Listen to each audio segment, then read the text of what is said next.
In this video, we are going to be analysing WIX. So to get straight into it, we on the left have a 10-day chart, on the right a 20-day chart. And as we're looking at these shorter term time frames, pay attention to these levels if you are looking to day trade or swing trade, probably until about Wednesday next week. If you are looking for at a longer term horizon, then go to the timestamps and you can go to the longer term time frames, which should give you more significant levels looking further out.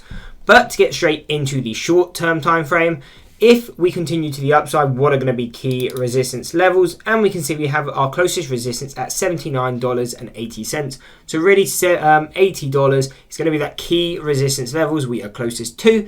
If we can break that, then we're looking for a push to $82.50. Past that would be $84.25.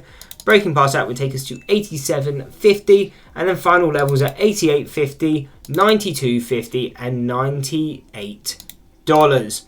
Now onto the support side of things, what will we pay attention to in the short term if we start to sell off? So as of right now, our closest support is $75.50.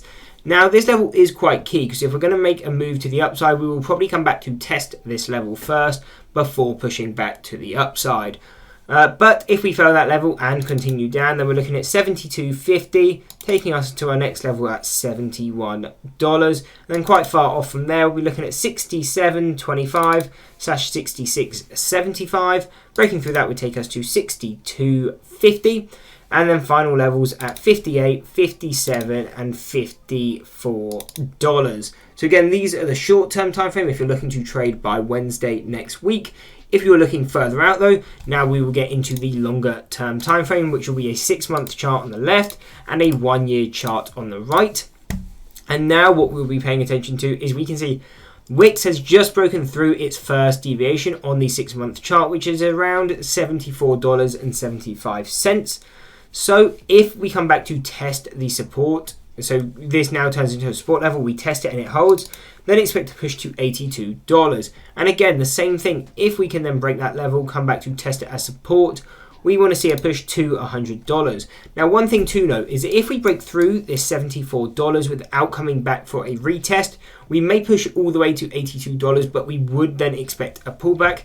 As you kind of saw in this previous move, it didn't really do the pullback until it hit that upper level, and then it kind of failed overall. So that'd be a key thing to note. If we don't come back to test this $75 on the move to 82, then expect it to push all the way to 82, but start selling off.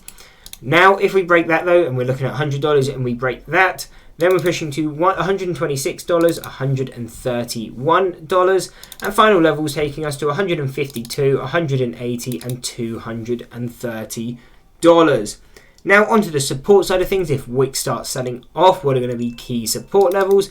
And we will be paying attention to around $50. Obviously, a key psychological level would take us right below that 52-week low, and also is our statistical mean on the 6-month chart, so would be quite a key support level. Now, if we break that, then quite far off, we would have our next support at $33.50, taking us lower to $24. And really, those would be the key support levels to the downside, because past there, the deviations turn negative, and obviously we cannot give you support levels on negative deviations. So anyway, I hope you enjoyed the breakdown on WIX. If you did, why not drop a like and subscribe, and check out this analysis on AMD.